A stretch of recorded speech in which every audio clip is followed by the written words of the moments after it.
Alvin, ang sundalo. Credit to the author. 3,386-93. Ang mga pangalan po na nandito ay galing sa mga name generator. Kung meron man pagkakatulad sa mga pangalan ng tao o lugar at pangyayari, ito ay tunay na hindi sinasadya. Hindi na kailangang sabihin pa, ayaw nang bumalik ni Little Gold sa Blood Moon Ridge. Sinabi ni Alvin na may bahid ng kawalan ng magawa, kahit na tumanggi kang bumalik sa Blood Moon Ridge, hindi ba dapat mo man lang batiin ang iyong leader ng angkan? Kung hindi, baka isipin niya na dinukot kita. Sige, magpapadala ako ng mensahe sa leader ng angkan at sa dakilang elder, sagot ni Little Gold. Lumabas siya mula sa maliit na mundo ni Alvin at mabilis na nagpadala ng mensahe pabalik sa Blood Moon Ridge. Pagkaraan ng maikling panahon, ngumiti siya at sinabing, tapos na ako. Tapos ka na. Nagulat si Alvin na mabilis na naayos ni Little Gold ang lahat. Sinabi ko sa leader ng angkan na ikaw ang tunay na disipulo ng emperador ng langit ng nag-iisang mapanirang langit at maaari niya itong patunayan sa palasyo ng langit ng nag-iisang mapanirang langit kung hindi siya maniniwala sa akin, natatawang sabi ni Little Gold, sabi niya ay natuwa siya na nanatili ako sa palasyo ng langit ng nag-iisang mapanirang langit at sinabihan pa niya akong matuto mula kay Senior Berting. Ang dami mo talagang pakana. Walang magawang sabi ni Alvin. Hindi niya akalain na gagamitin ni Little Gold si Berting na hindi pa niya nakikilala para manatili sa kanya. Bagamat hindi isang ordinaryong puwersang nasa antas langit ang Blood Moon Ridge sa 10,000 Beasts Heaven, natural lamang na walang kapantay ang clan leader kay Berting. Hindi nakakagulat na natuwa ang Blood Moon Ridge na nakilala ni Little Gold si Berting. Hindi pa sumasagot sina Little Black at Little White sa mensahe ko. Maaari kayang pumunta na sila sa Solitary Destructive Heaven. Sandaling tumigil si Little Gold bago mabilis na idinagdag, kapatid na Alvin, bakit hindi tayo bumalik sa Solitary Destructive Heaven para tingnan kung nakapunta na sila roon? Gayunpaman, hindi sumagot si Alvin sa tanong ni Little Gold. Nanlaki ang kanyang mga mata sa sandaling ito nang lumitaw ang ekspresyon ng pananibik sa kanyang mukha. Ama! Kasabay nito, si Vilma, na nasa maliit na mundo ni Alvin, ay nagsabi, Ama, nakatanggap ako ng mensahe mula kay Lolo. Sabi niya ay nasa Kilin Clan siya. Ama! Natigilan si Little Gold sa sinabi ni Alvin. Kapatid na Alvin, nakatanggap ka ba ng balita mula kay Tio Raymond? Hindi sumagot si Alvin sa tanong ni Little Gold at sa halip ay nagtanong, Little Gold, kilala mo ba ang Kilin Clan? Ang Kilin Clan. Kumunat ang noo ni Little Gold. Kapatid na Alvin, sinasabi mo ba na si Tio Raymond ay nasa Kilin Clan? Oo. Tumanggaw si Alvin. Sinabi lang sa akin ni Vilma na nakatanggap siya ng mensahe mula sa kanyang lolo na nagsasabing nasa Kilin Clan ito. Bagamat nakakapagpadala si Alvin ng mga mensahe sa pamamagitan ng mga soul pearl ng kanyang ama at ng iba pa. Sa kasamaang palad dahil wala silang soul pearl ni Alvin, hindi nila siya masagot. Gayunpaman, sa kabutihang palad, noong sila ay nasa Divine Offering Land, nakapagpalitan sila ng Soul Pearls kay Vilma. Sa makatuwid, hanggat sila ay nasa iisang Devata Realm, maaaring makipag-ugnayan si Vilma sa kanila. Tanungin mo si Tio Raymond kung paano siya napunta sa Kilin Clan. Naging seryoso ang ekspresyon ni Little Gold habang nakatingin kay Alvin. Sige. Nagsimulang makaramdam ng pagkabalisa si Alvin nang makita ang reaksyon ni Little Gold. Mabilis siyang nagpadala ng isa pang mensahe kay Raymond. Ama, paano ka napunta sa Kilin Clan? Kumusta ang sitwasyon mo ngayon? Ligtas ka ba? Lalong nag-alala si Alvin. Tutal, ang 10,000 Beast Heaven ay isang kaharian na pinangungunahan ng mga Celestial Beast. Hindi niya inaasahan na nandito ang sino man sa kanyang pamilya at mga kaibigan. Sino ang mag-aakala na ang kanyang ama ay nasa 10,000 Beast Heaven? Vilma, pagkatapos mong makatanggap ng tugon mula sa lolo mo, ipaalam mo agad sa akin, nag-aalalang sabi ni Alvin. Maya-maya, nag-aalalang nagtanong si Alvin, Vilma, nakatanggap ka ba ng tugon mula sa iyong lolo? Oo, sumagot siya. Sagot ni Vilma, halatang wala sa sarili.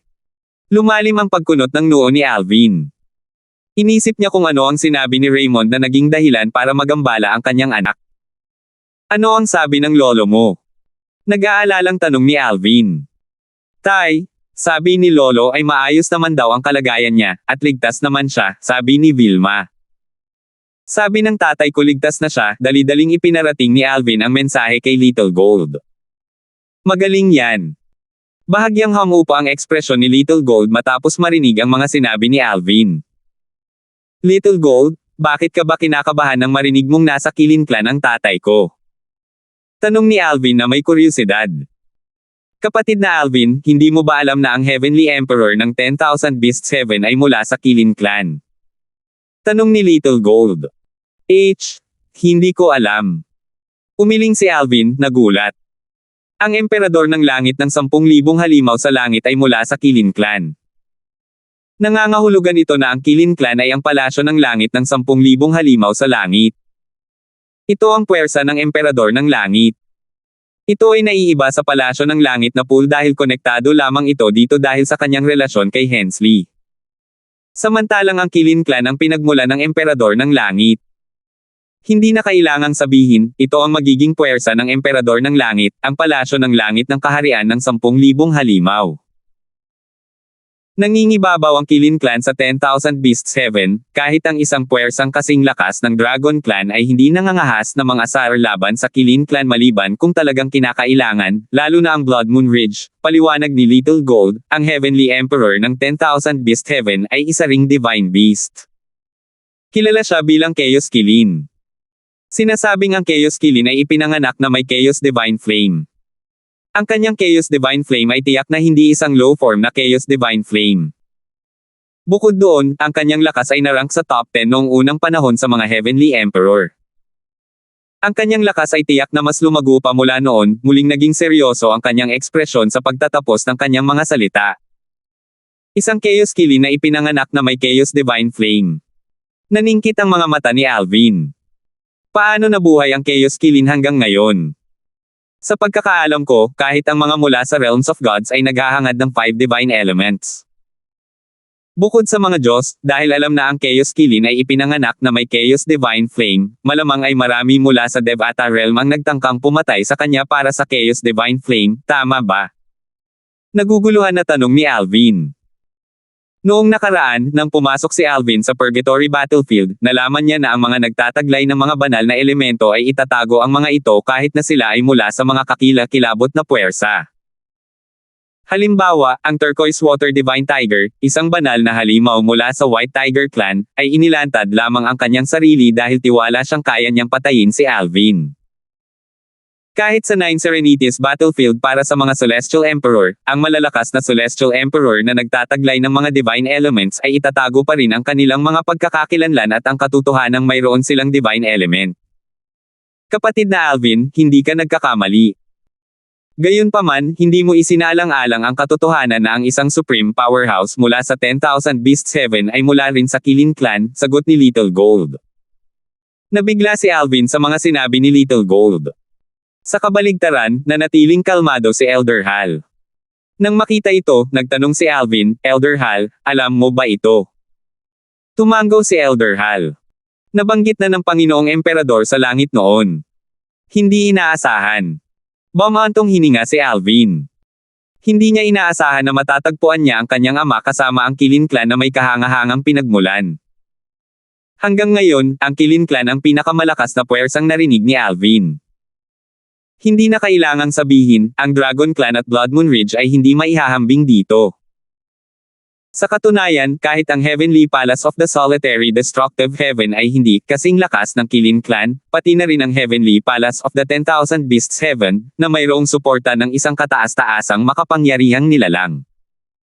Sinasabing ang Chaos Kilin ay ipinanganak na may mas mataas na anyo ng Chaos Divine Flame dahil sa kanilang kataas-taasang kapangyarihan, dagdag ni Little Gold. Bukod pa rito, sinasabing maraming miyembro ng Kilin Clan sa Realm of Gods. Huminga ng malalim si Alvin. Hindi niya maiwasang magtaka kung paano napunta ang kanyang ama sa Kilin Clan. Nagtanong siya, Vilma, ipinaliwanag ba ng lolo mo kung paano siya napunta sa Kilin Clan? Ama. Tila nag-alangan sandali si Vilma bago niya sinabi, Lolo, si Lolo ay nakakulong. Biglang nagbago ang ekspresyon ng mukha ni Alvin. Ano? Nagbago rin ang ekspresyon ng mukha ni Little Gold. Ang pinaka-nakakabahala, maging si Elder Hal, isang miyembro ng Heavenly Palace of the Solitary Destructive Heaven, ay mukhang malungkot. 3,387. Vilma, seryosong tanong ni Alvin sa kanyang anak, sinabi ba ng lolo mo kung bakit siya nakakulong? Dahil nakakasagot naman siya sa iyo, ibig sabihin hindi nila kinumpiska ang kanyang special ring. Umaasa si Alvin na ang sitwasyon ni Raymond ay hindi magiging kasing sama ng kanyang inaakala dahil hawak pa rin ni Raymond ang kanyang special ring. Tutal, kadalasan ay kinukumpiska ang lahat ng gamit ng mga bilanggo upang maiwasan silang makipag-ugnayan sa iba. Gayunpaman, may posibilidad din na walang pakialam ang Kilin Clan dahil tiwala sila sa kanilang lakas. Tutal, ito ang pinakamalakas na clan sa 10,000 Beast 7. Ama, si Lolo ay nakakulong ng Kilin Clan, pero hindi siya nakakulong sa bilangguan. Nakakulong siya sa isang bantay na lugar. Hindi lang siya kumakain at natutulog ng maayos, pero sinabi niya maayos din ang mga cultivation resources na ibinigay nila sa kanya. Ang problema lang ay hindi siya pinapayagang umalis ng Kilin Clan. Naguguluhan na tanong ni Alvin, anong nangyari? Nagpaliwanag ba ang lolo mo? Ayon kay Lolo. Sabi ni Vilma bago huminto.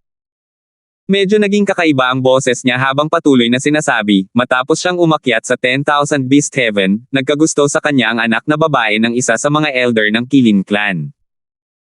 Muntik na siyang mapatay ng mga miyembro ng Kilin Clan ngunit nailigtas siya ng anak na babae ng elder na iyon. Pagkatapos noon, dinala siya sa Kilin Clan. Ibinalik ba siya ng anak ng isang elder mula sa Kilin Clan sa clan? Natigilan si Alvin sa mga sinabi ni Vilma. Bukod doon, napaisip siya kung paano nakaakyat ang kanyang ama sa 10,000 Beast 7 gayong halos imposible para sa mga tao na umakyat sa 10,000 Beast 7. Maya-maya, natanto ni Alvin. Tama. Ang mga banggaan ng Realms of Gods at ang pagbubukas ng Realm Battlefield, ang Nine Serenities Battlefield, at ang Purgatory Battlefield ay tiyak na nagpaulo sa lahat. Dapat ay aakyat ako sa Jade Emperor Heaven, ngunit dahil sa banggaan, ipinadala ako sa Spirit Overarching Heaven.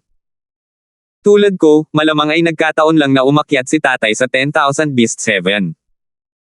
Mabuti na lang at nagkagusto sa kanya ang anak na babae ng nakatatanda mula sa Kilin Clan noon. Kung hindi, baka hindi na siya nakaligtas. Bagamat ikinulong si Raymond dahil nagkagusto sa kanya ang anak na babae ng isang elder ng Kilin Clan, nakaramdam si Alvin ng malaking pasasalamat. Alam niyang kung hindi iyon ang nangyari, maaaring patay na ang kanyang ama. Naisip ni Alvin sa sarili, medyo maganda ang romantikong swerte ni tatay. Sino ang mag-aakala na makakaharap niya ang ganitong sitwasyon matapos mahiwalay kay inay? Kapatid na Alvin. Tawag ni Little Gold. Dahil nag-uusap sina Alvin at Vilma sa pamamagitan ng voice transmission, natural lamang na walang alam sina Little Gold at Elder Hal sa nangyari. Ayos lang ang lahat, Little Gold. Umiling si Alvin habang nakangiti. Wala sa kulungan ang tatay ko. Nakakulong siya, pero wala siya sa kulungan. Hindi lang siya pinapayagang umalis. Hindi pinapayagang umalis. Kumunat ang noo ni Little Gold. Kapatid na Alvin, paano mo nasabing maayos ang lahat kung nakakulong siya? Ang Kilin Clan ang nangingibabaw sa buong 10,000 Beast 7. Bagamat malawakang kinikilala ang Angkan Dragon bilang isang puwersang dapat kilalanin sa 10,000 halimaw sa langit, hindi pa rin sila kayang tapatan ang angkan ng Kilin dahil ang angkan ng Kilin ay mayroong isang kataas-taasang kapangyarihan sa kanilang hanay. Sinasabing may isang miyembro ng angkan ng dragon na naging isang kataas-taasang kapangyarihan matagal na ang nakalilipas. Sa kasamaang palad, ang kataas-taasang kapangyarihan ng angkan ng dragon ay namatay na. Noong nabubuhay pa siya, ang angkan ng dragon ay maihahambing sa angkan ng Kilin. Sa katunayan, sa lahat ng Devata Realms, ang 10,000 halimaw sa langit ang naglabas ng pinakamaraming kataas-taasang kapangyarihan. Little Gold, umiling si Alvin at ipinaliwanag ang lahat kay Little Gold. Nakahinga ng maluwag si Little Gold matapos marinig ang paliwanag ni Alvin. Inaasahan ko talaga na si Tio Raymond ay umakyat sa 10,000 halimaw sa langit. Akala ko kusang loob siyang naglakbay dito. Sa katunayan, napakaswerte niya. Sa palagay ko ay walang mga taong nakaligtas matapos magkamaling umakyat sa 10,000 halimaw sa langit. Kaakit-akit pa rin si Tio Raymond. Kahit ang anak na babae ng isang elder mula sa Qilin Clan ay nagkagusto sa kanya. Ano kaya ang iisipin ni Tia Rosa kung malaman niya ito? Kumusta na kaya si Tia Rosa matapos mahiwalay sa lahat? Sa pagtatapos ng kanyang mga salita, agad na tumingin si Little Gold kay Alvin. Nang makita niya ang seryosong ekspresyon sa mukha nito, dali-dali niyang sinabi, "Huwag kang mag-alala, Kuya Alvin. Magiging maayos din si Tia Rosa." Tumango si Alvin bago nagtanong, "Little Gold, paano tayo kakarating sa Qilin Clan?" Bagamat wala sa panganib si Raymond, tiyak na nakakasakal para sa kanya ang pagkawala ng kanyang kalayaan. Kaya naman, nais ni Alvin na ilabas ang kanyang ama mula sa Qilin Clan. Nagpasya siyang kumonsalte kay Elder Hal. Tutal, si Elder Hal ay nasasakupan ni Bert Ing, ang Panginoon ni Alvin. Matapos ibunyag ni Alvin ang kanyang mga iniisip kay Elder Hal, bahagyang napakunot ang noo ni Elder Hal. Ang Qilin Clan ay naiiba sa ibang mga puwersang nasa antas langit. Bagamat matagal ko nang sinusundan ang ating Panginoong Emperador sa langit, sa palagay ko ay walang sinuman sa mga miyembro ng Qilin Clan ang makakakilala sa akin, lalo na ang Emperador sa langit ng 10,000 halimaw sa langit. Babalik ako sa Solitary Destructive Heaven upang kumonsalte kay Brother Edmund. Dapat ay mayroon siyang ilang pakikipag-ugnayan sa Qilin Clan dahil mas matagal na siyang naglilingkod sa ating Panginoong Emperador sa langit kaysa sa akin. Matapos makumpirma ang isang ligtas na lugar ng pagkikita, bumalik si Elder Hal sa Solitary Destructive Heaven. Isang araw lamang ang lumipas bago siya bumalik sa 10,000 Beasts Heaven kasama si Edmund, ang Heavenly Savage Celestial Emperor. Nang makita si Edmund, ngumiti si Alvin at humingi ng paumanhin, "Senior Edmund, pasensya na sa abala sa iyo. Young Master, masyado kang magalang. Ang mga problema mo ay problema rin ng palasyo sa langit." Maliwanag na ngumiti si Edmund. Ipinaalam na sa akin ni Elder Hal kanina. Nakakilala na ako ng ilang elder mula sa Qilin Clan dati. Nagliwanag ang mga mata ni Alvin nang marinig niya mga sinabi ni Edmund. "Bata, Panginoon," sabi ni Edmund, "may iuulat ako. Habang wala ka, dalawang maliliit na lalaki mula sa angkan ng dragon ang pumunta sa ating palasyo sa langit. Tinatawag nila ang kanilang sarili na Rowan at Bernard. Inayos ko na ang kanilang pananatili sa palasyo habang hinihintay nila ang iyong pagbabalik. Noong una, plano ko silang isama, ngunit natuklasan kung sila ay nasa isang saradong kultibasyon." Tumawa si Little Gold nang marinig ang mga sinabi ni Edmund. Pinagsalikop ni Alvin ang kanyang mga kamao kay Edmund at sinabing, "Sila ang aking nakababatang kapatid na lalaki at babae." "Salamat, Senior Edmund." Sabi ni Edmund na may bahid ng kawalan ng magawa, "Young Master, masyado ka nang magalang sa akin." Dahil dumating si Edmund, hindi na nag-aksaya ng oras si Alvin at nagtungo na sa lupain ng Qilin Clan kasama sina Edmund at Elder Hal matapos ibalik si Little Gold sa kanyang little world. Gusto ni Alvin na makarating sa Qilin Clan sa lalong madaling panahon kaya nagpasya silang gumamit ng transportation formation na maghahatid sa kanila papunta sa transportation formation na pinakamalapit sa lupain ng Qilin Clan. Si Alvin at ang iba pa ay dinala sa isang malawak at tigang na kabundukan. Bagamat tila tiwangwang ang lugar, ang enerhiya ng espiritu ng langit at lupa ay mayaman. "Bata, ang ari-arian ng Qilin Clan ay nasa unahan." Nang marinig ang mga salitang ito, hindi napigilan ni Alvin na magtanong, "Mayroong Emperor-grade Celestial Crystal Vein sa lupain ng Qilin Clan? Nangangahulugan ba ito na ang literal na lokasyon ng Heavenly Palace of the 10,000 Beasts Heaven ay ang lupain ng Qilin Clan?" "Hindi, ang palasyo ng langit ng 10,000 halimaw sa langit ay wala rito," umiling si Edmund at sinabing, "Ang Qilin Clan ay isa sa iilang maswerteng puwersang nasa antas langit na nagtataglay ng Emperor-grade Celestial Crystal Vein. Ang Dragon Clan sa 10,000 halimaw sa langit ay dating mayroong Emperor-grade Celestial Crystal Vein, ngunit naubos na ito. Kakaunti lamang ang nagagawang Divine Crystals ng Emperor-grade Celestial Crystal Vein. Gayunpaman, dahil sa tagal ng panahon na mayroon sila ng Emperor-grade Celestial Crystal Vein, nakaipon na sila ng maraming Divine Crystals. Nang makalapit na sina Alvin at ang iba pa sa lupain ng Qilin Clan, hinarang sila ng isang grupo ng mga nagpapatrulyang disipulo. "Ako si Edmund, ang makalangit na Savage Celestial Emperor mula sa makalangit na palasyo ng Solitary Destructive Heaven. Nandito ako para makilala ang pangalawang elder ng Qilin Clan, si Delon." Ito ang Heavenly Savage Celestial Emperor, sabi ng isa sa mga nagpapatrulyang disipulo. Si Edmund ay isang kilalang tao sa Devata Realms. Makikita kung gaano siya kasikat na kahit ang isang nagpapatrulyang disipulo ay nakakakilala sa kanya. Dahil sa kanyang pagkakakilanlan at reputasyon, ang mga nagpapatrulyang disipulo ay magalang sa kanya kahit na siya ay tao. Tutal, sa mundo ng paglilinang ay iginagalang ang malalakas habang ang mahihina ay banibiktima. Ganito rin ito kahit sa 10,000 hayop sa langit na pinangungunahan ng mga celestial beast. 3,388. Si Edmund ang pinakakilala kay Don, ang pangalawang elder ng Kilin clan, kumpara sa ibang mga elder sa clan. Mayroon silang medyo magandang relasyon na nag-ugat noong panahong magkasama silang lumaban sa Nine Serenities Battlefield. Pareho nilang iniligtas ang buhay ng isa't isa sa larangan ng digmaan. Si Delon, ang pangalawang elder ng Kilin clan, ay isang matangkad at maskuladong lalaking nasa katanghaliang gulang na ang katawan ay maihahambing kay Edmund. Sinuntok niya ang dibdib ni Edmund nang may palakaibigang paraan at tumawa nang makita niya si Edmund. Nakangiting tanong niya, "Edmund, hindi ka pa nagkusang bumisita noon? Bakit bigla kang nagdesisyong bumisita?" Kasabay nito, palihim na pinag-aralan ni Delon ang 2 taong katabi ni Edmund. Tutal, hindi naman niya kilala sina Alvin at Elder Hal. "Ano? Hindi ba ako tinatanggap dito?" Pabirong tanong ni Edmund. "Syempre hindi," sagot ni Delon. Magkaibigan naman sila noon. Kahit na ilang taon na silang magkakalayo, hindi nagbago ang kanilang pagkakaibigan. Noong si Berting, ang emperador ng langit ng nag-iisang mapanirang langit, ay nakulong sa impyerno ng Ozure at walang nakakaalam kung mabubuhay pa siya, pinuntahan ni Delon si Edmund. Nag-aalala siyang magiging mahirap ang buhay para kay Edmund sa palasyo ng langit ng nag-iisang mapanirang langit dahil wala na si Berting.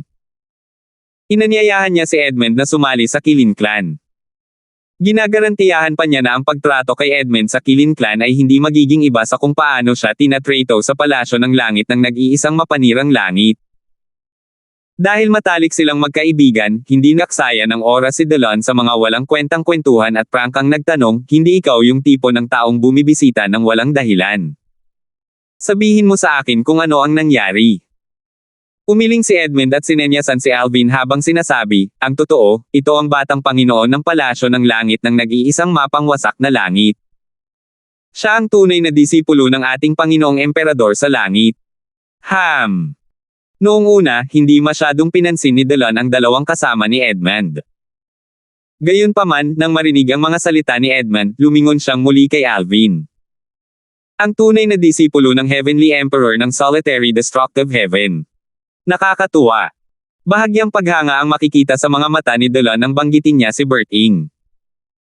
Tutal, hindi lamang sikat si Berting sa Solitary Destructive Heaven, kundi isa rin siyang kilalang tao sa iba pang Devata Realms. Bukod doon, may mga chismis kamakailan tungkol sa pagkamit ni Berting ng pagka-Diyos. Minsan na niyang tinanong si Edmund tungkol sa mga chismis, ngunit sinagot ito ni Edmund. Gayunpaman, hindi rin ito itinanggi ni Edmund. Sa makatuwid, medyo sigurado siyang nakamit na ni Berting ang pagka-Diyos. Kung nandito si Berting, hindi lamang personal na tatanggapin ng patriarka ng Kilin clan si Berting, kundi personal ding tatanggapin ng Heavenly Emperor ng 10,000 Beasts Heaven si Berting. Tutal, kahit sa mga emperador sa langit, kakaunti lang ang nakamit ang pagka-Diyos. Kasama rito ang mga emperador sa langit na naging mga Diyos ngunit itinago pa rin ang kanilang pagka-Diyos. Sa katunayan, karamihan sa mga emperador sa langit ay hindi isa sa publiko ang katotohanan na nakamit na nila ang pagka-Diyos at itatago itong isang mahigpit na lihim. Ito ay dahil ang isang Diyos ay hindi pinapayagang humawak sa posisyon ng isang emperador sa langit ng isang Devata realm. Ito ay isang tuntuning itinakda ng Title Temple. Ang Title Emperor sa bawat Devata realm ay magbabantay sa mga Heavenly Emperor sa kani-kanilang Devata realm. Kapag naabot na ng isang Heavenly Emperor ang pagiging Diyos, kailangan nilang isuko ang posisyon ng Heavenly Emperor at magtungo sa isang realm of gods.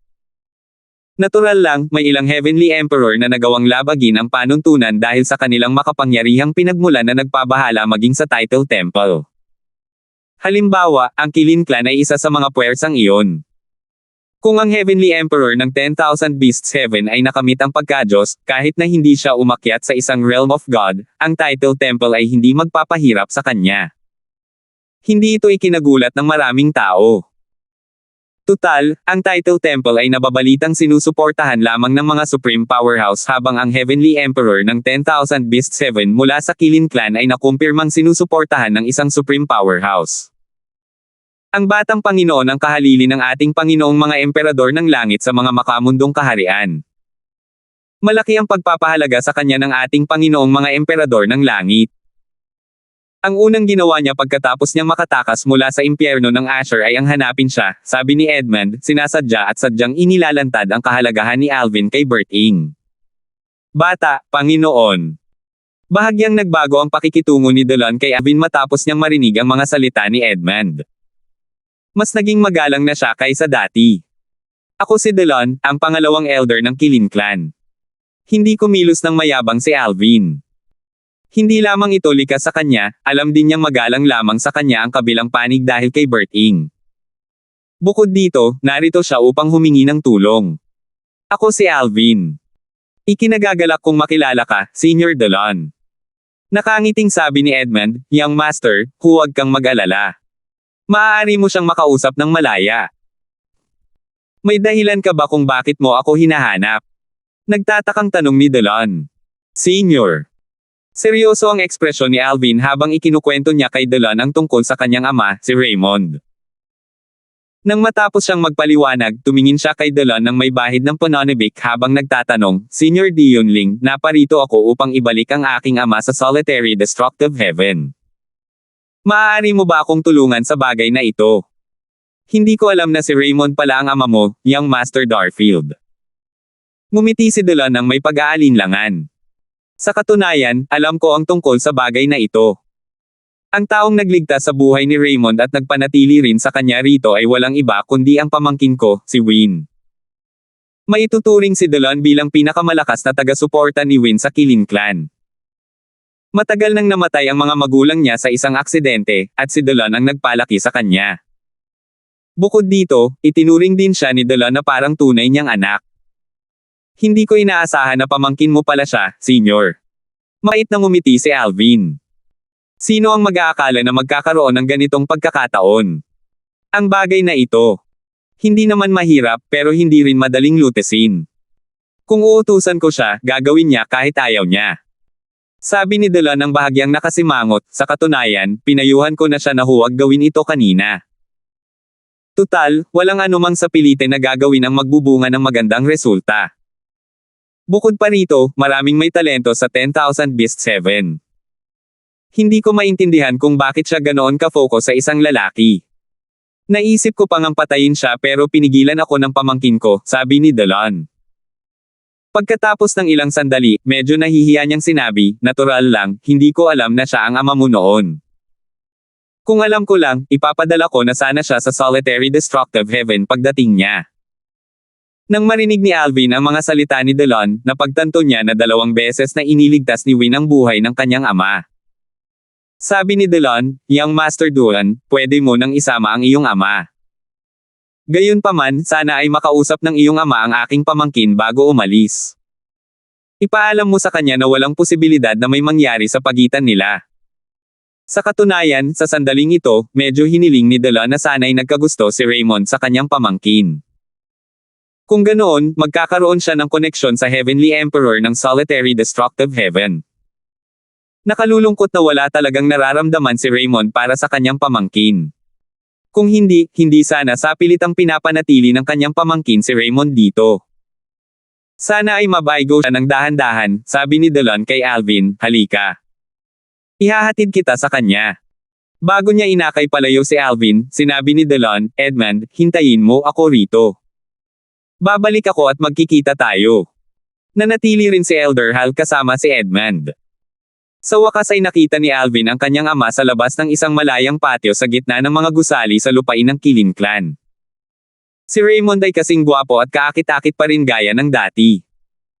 Kung ikukumpara kay Alvin, mayroon siyang matatag at may gulang na anyo. Alvin.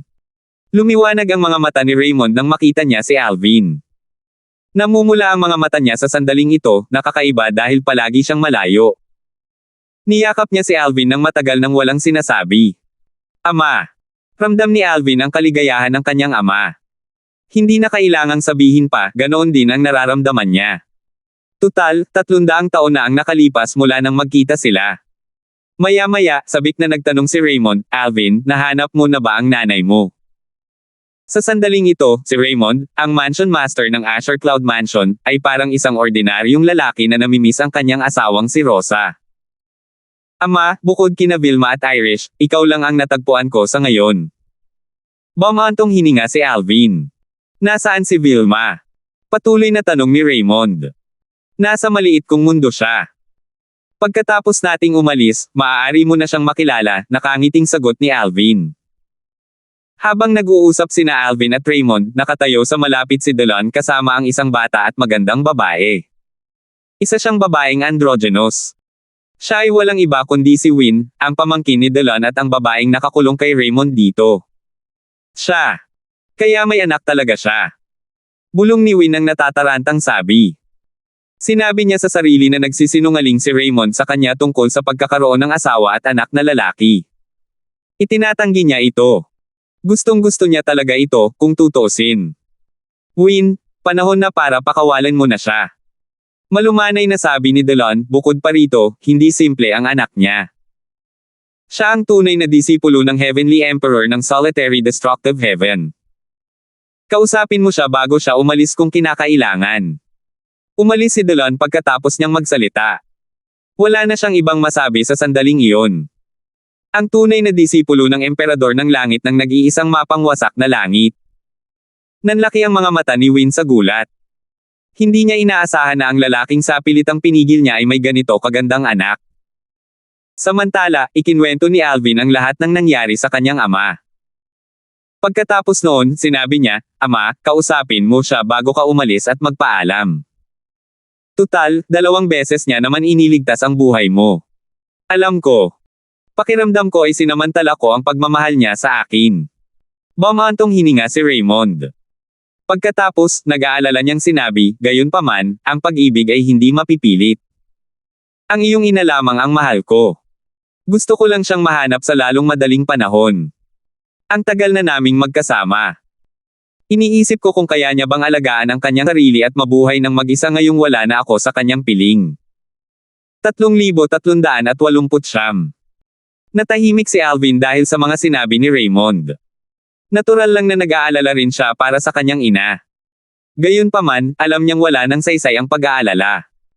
Kailangan niyang magsumikap pa para mahanap ito. Maya-maya, sinabi niya, Ama, dapat ka nang magpaalam sa kanya. Matapos makausap si Raymond, hindi na makapaghintay si Alvin na hanapin ang kanyang ina na si Rosa. Ang kanyang asawang si Megan. Ang kanyang anak na si Tristan. At ang iba pa. Nang tumalikod si Alvin para umalis para bigyan ng pribadong buhay ang kanyang ama, nasulyapan niya si Win. Ang kagandahan ni Win ay maihahambing sa kagandahan ng kanyang ina. Bukod dito, ang katayuan ni Win ay tiyak na mas mataas kaysa sa kanyang ina at ama. Hindi matatanggihan ng isang ordinaryong tao si Win, ngunit natural lamang na hindi rin mahuhulog sa isang ordinaryong tao si Win. Hindi nag-alala si Alvin nang iwan niya ang kanyang ama upang magpaalam kay Win. Tutal, dahil sa kanyang kasalukuyang pagkakakilanlan, sa presensya ni Edmund, at sa pangako ni Delon, kailangan niyang palayain ang kanyang ama kahit gaano pa siya kayo. Bukod dito, hinding-hindi siya papayagan ni Delon na saktan ang langit na palasyo ng nag-iisang mapangwasak na langit para sa isang taong tao. Nang bumalik si Alvin sa tabi ni na Edmund at Elder Hal, kausap ni Edmund si Delon at ginuginita ang kanilang panahon sa Nine Serenities Battlefield. Nagtatakang tanong ni Alvin, mga senior, totoo ba na ang Nine Serenities Battlefield ay medyo katulad ng Purgatory Battlefield? Magkapareho lang, pero ibang-iba rin, nakangiting sagot ni Delon, hindi tulad ng puso ng Purgatory Battlefield kung saan karamihan sa mga Celestial Lord ay matatagpo ang nakikipaglaban, walang ganoong lugar sa Nine Serenities Battlefield. Bukod doon, wala ring illusory formation sa Nine Serenities Battlefield. Natigilan si Alvin. Walang mga illusory formations.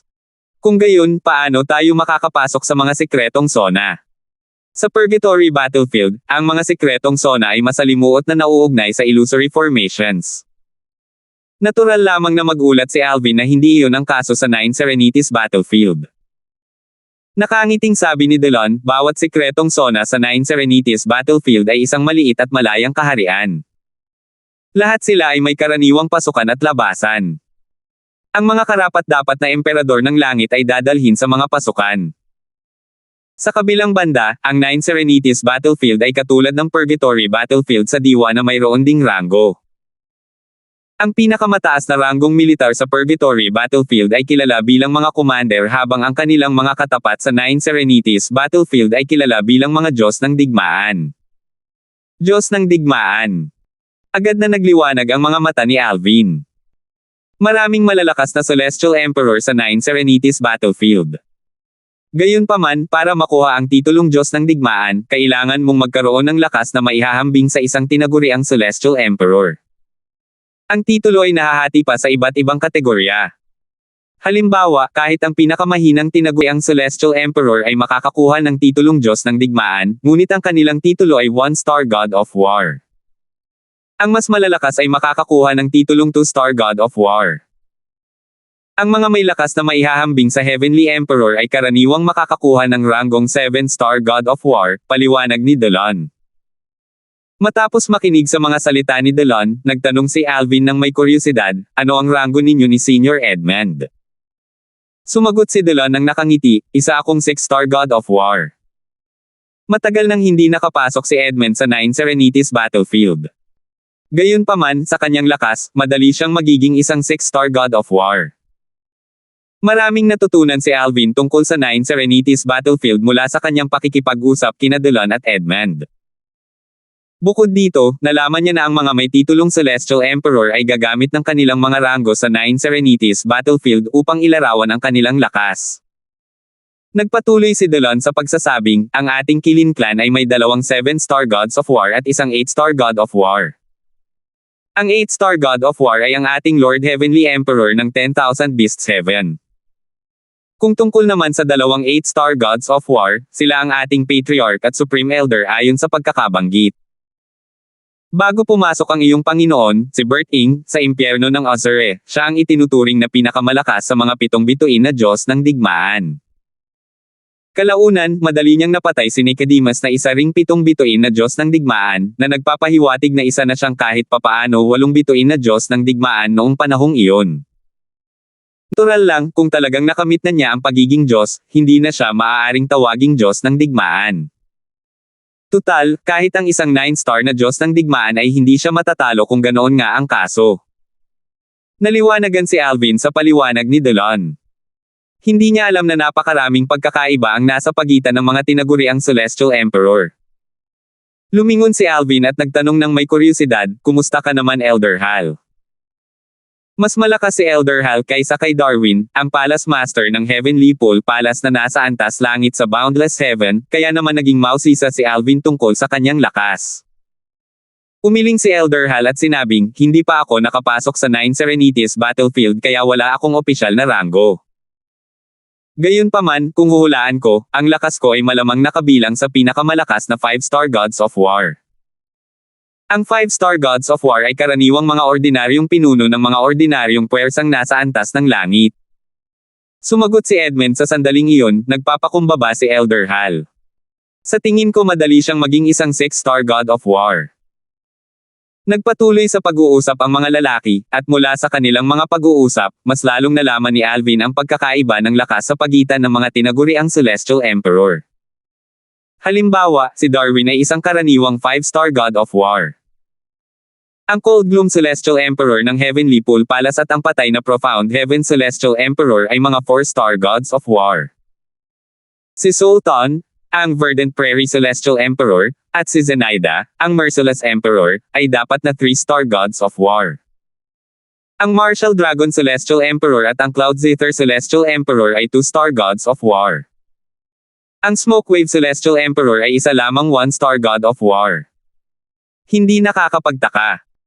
Si Elder Hal na may lakas ng 6-star God of War ay madaling matatalo si Darwin na isa lamang karaniwang 5-star God of War, naisip ni Alvin sa sarili. Sa sandaling ito, isang boses ang umalangaw-ngaw sa hangin na nagpabalik kay Alvin mula sa kanyang iniisip. Alvin. Tumangala si Alvin at nakita ang kanyang ama na naglalakad papalapit sa kanya kasama si Win, ang pamangkin ni Delon. Tila mas maayos na ang ekspresyon ng kanyang mukha kaysa dati. Inisip niya kung ano ang sinabi ng kanyang ama sa kanya dahil makikita niya ang kalungkutan sa mukha nito at ang kawalan ng pag-asa sa mga mata nito kanina. Sa kasalukuyan, hindi na siya mukhang malungkot o ayaw. Ama! Tawag ni Alvin. Ipapakilala na sana ni Alvin si Raymond kina Edmund at Elder Hal nang may marinig siyang matinis at nakabibinging boses mula sa di kalayuan. Matanda Makong. Halika labanan mo ako. Ang matalas na boses ay nagdulot ng kaunting pagkaasiwa sa tainga ni Alvin.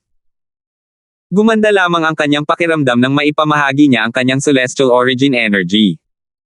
Mapait na ngiti ang sinabi ni Delon, mukhang nandito na naman ang unggoy na yan. Mukhang kumpiyansa na siyang matatalo ang ating patriarka sa pagkakataong ito. Si Makong ay ang patriarch ng Qilin Clan, isang nangungunang 7-star god of war. Nang marinig ang mga salita ni Delon, nanlaki ang mga mata ni Elder Hal sa gulat nang sabihin niya, unggoy. Ang boses na ito, ang paraan ng pagsasalita. Huwag mong sabihin siya ang Jade Emperor Heaven Sevens equals Celestial Emperor. Tama. Si Sun Wukong iyon. Tumanggaw si Delon. Pagkatapos, nagtanong siya ng may kuryosidad, Elder Hal, kilala mo ba siya? Matagal ko na siyang kilala, pero matagal ko na rin siyang hindi nakikita. Hindi ko inaasahan na magiging sapat ang lakas niya para hamanin ang patriarch ng Qilin Clan, madamdaming buntong hininga ni Elder Hal.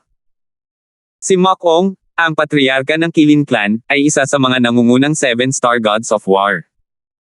Bukod kay Berting, kahit ang pinakamalakas na mandirigma ng Heavenly Palace of the Solitary Destructive Heaven ay walang kalaban-laban kay Makong.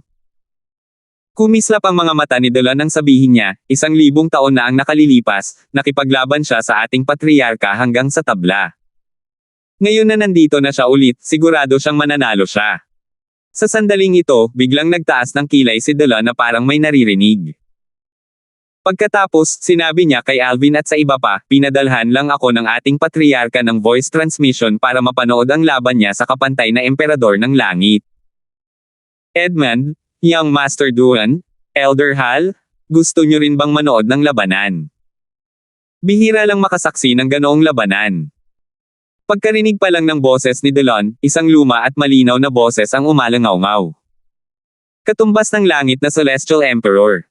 Mukhang bumuti ka na. Matandang lalaking Makong, naparito ako para talunin ka sa pagkakataong ito. Pagkatapos kitang talunin, hahamunin ko ang maningning na emperador na Celestial. Niyanig ng mga pag-uusap ng dalawa ang buong lupain ng Qilin Clan. Siyempre, manunood ako. Nagliwanag ang mga mata ni Edmund nang marinig ang paanyaya ni Delon. Gusto ko ring makita kung gaano na siya umunlad. Mapalad ako na nandito ako ngayon. Halatang tuwang-tuwa rin si Elder Hal. Samantala, si Alvin ay natulala. Unggoy. Ang kapantay ng langit na emperador ng langit. Si Sun Wukong. Labis ang pagkagulat ni Alvin kaya hindi niya man lang narinig ang paanyaya ni Delon. Natauhan lamang siya nang tawagin siya ni Elder Hal at ng kanyang ama. Bigla siyang sumigaw, oo, gusto kong manood ng labanan. Isang biro. Paano niya naman hindi gustong manood ng labanan? Pinag-uusapan nila si Sun Wukong, isa sa mga maalamat na karakter sa mundo. Lalong natigilan si Alvin nang malaman niyang si Makong, isa sa mga nangungunang 7-star god of war, ay nakipaglaban lamang ng tabla kay Sun Wukong 1,000 taon na ang nakalilipas. Dahil pumunta rito si Sun Wukong para hamanin si Makong, hindi ba't ibig sabihin noon ay isa na palang 8-star god of war si Sun Wukong? 3,390. Bagamat may malapit na relasyon si Alvin kina Vilma, Irish, Little Gold, at Tanya na nasa kanyang maliit na mundo, naniniwala siyang wala ni isa sa kanila ang makakaintindi sa kanyang nararamdaman sa sandaling ito. Sun Wukong. Si Sun Wukong ba talaga to? Malapit ko na bang makilala si Sun Wukong? Noong panahon ni Alvin sa mundong kilala bilang planetang Yanhuang, si Sun Wukong ay isa lamang maalamat at mythical na figure. Hindi niya inisip na umiral si Sun Wukong hanggang sa makilala niya si Elder Hal. Lumalabas na hindi lang pala si Sun Wukong. Maraming maalamat na figure na inakala niyang hindi umiiral, ang umiral din. Si Elder Hal, na naglalakad sa likuran ni Delon kasama sina Alvin at Edmund, ay hindi napigil ang magtanong, pangalawang Elder, kung ang iyong patriarka ay nakikipaglaban kay Sun Wukong, malamang nalalaban sila sa Kilin Realm ng Angkan, tama ba? Siyempre naman. Tumanggaw si Delon. Kung lalaban sila sa lupain ng Kilin Clan, tiyak na masisira ang lupain na iyon. Minsan, ang mga tinaguriang Celestial Emperor ay hindi kailangang maglaban ng todo para matukoy kung sino ang mas malakas dahil malawak ang agwat sa lakas.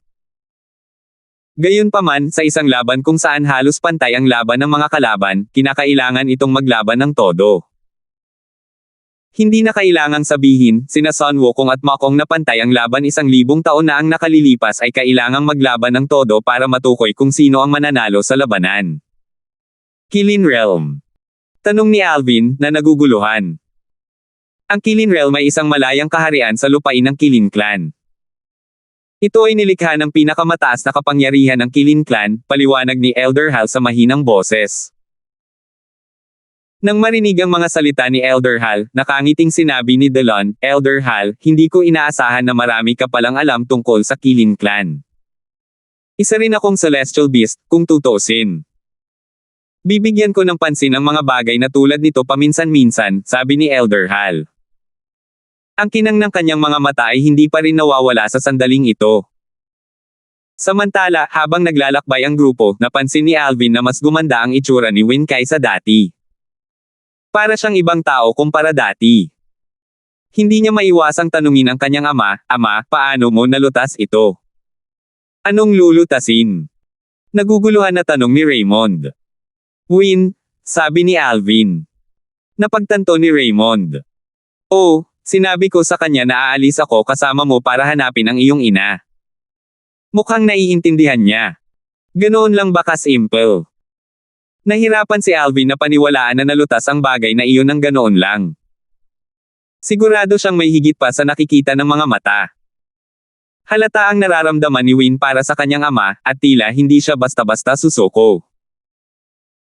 Gayunpaman, alam niyang walang balak ang kanyang ama na ipaliwanag pa ang bagay na ito kaya hindi na niya ito tinanong pa. Maya-maya, nagtanong siya, Ama, ikaw. Isa ka ng Celestial Lord. Dati, masyadong nalilibang si Alvin para maramdaman ang cultivation base ng kanyang ama. Sa sandaling ito lamang naging isang 3-talent Celestial Lord ang kanyang ama. Maganda ang kapaligiran sa paglilinang ng Kilin Clan, sabi ni Raymond, bukod pa rito, tinulungan at inalagaan din ako ni Win kahit tinanggihan ko siya. Sabi niya kung hindi ko tatanggapin ang mga mapagkukunan ng paglilinang, sisirain niya ang mga ito. Sa pagtatapos ng kanyang mga salita, bumaantong hininga siya, halatang nakokonsensya. Mukhang maayos naman ang pakikitungo ni Tia Win sa kanyang ama, naisip ni Alvin sa kanyang sarili. Nahulaan niya na malamang na binigyan ni Win ang kanyang ama ng mga bihirang celestial pills at celestial fruits na makakatulong sa cultivation base ng isang tao. Higit pa sa kanyang inaasahan na hindi lamang hindi minamaltrato ang kanyang ama sa Kilin Clan, kundi binigyan din siya ng napakaraming kayamanan. Dahil dito, ang kanyang ama ay isang 3-talent Celestial Lord. Nang muling makasama ni Alvin sina Irish at Vilma, may magandang nangyari kay Alvin dahil ang mga kaibigan ng kanyang pamilya ay dinala sa Divine Offering Land. Ang kanilang mga kakayahan sa paglilinang ay pinalakas ng Heaven and Earth Spirit Energy sa Divine Offering Realm, isang realm of gods. Sina Irish at Vilma ay parehong mga hari ng kalangitan nang sila ay muling magkita. Kaya naman, inaasahan niya na ang kanyang ama ay isa ring hari ng kalangitan. Nagulat siya nang matuklasan niyang ang kanyang ama ay isa ng Panginoon ng kalangitan. Maya-maya, dumating si Alvin at ang iba pa sa isang kagubatang bato sa lupain ng Kilin Clan. Marami na ang nagtitipon doon sa sandaling ito. Pangalawang Elder. Ang mga nakakita kay Delon ay lalapit upang salubungin siya. Edmund. Ang makalangit na savage na Celestial Emperor, Edmund. Mayroon ding ilang mga taong nakakilala kay Edmund at lumapit upang batiin siya. Ito ang ilan sa kanyang mga kakilala sa Kilin Clan. Karamihan sa mga taong nagtipon sa kagubatan ng bato ay mga miyembro ng Kilin Clan at mga kaibigan ng mga miyembro ng Kilin Clan. Sa sandaling ito, lahat ay masigasig na nag-uusap sa isa't isa. Bigla na lang, narinig ni Alvin ang isang matangkad at maskuladong lalaking nasa katanghaliang gulang na nagsasabing, nang dumating si Sun Wukong, ang kapantay na emperador ng langit, upang hamanin ang ating patriarka 1,000 taon na ang nakalilipas, naglaban sila hanggang sa tabla. Dahil sapat ang kanyang kumpiyansa na hamanin muli ang ating patriarka, sigurado siyang mananalo siya. Nang madaanan ni Delon ang matangkad at maskuladong lalaking nasa katanghaliang gulang, ngumiti ito at binati si Delon.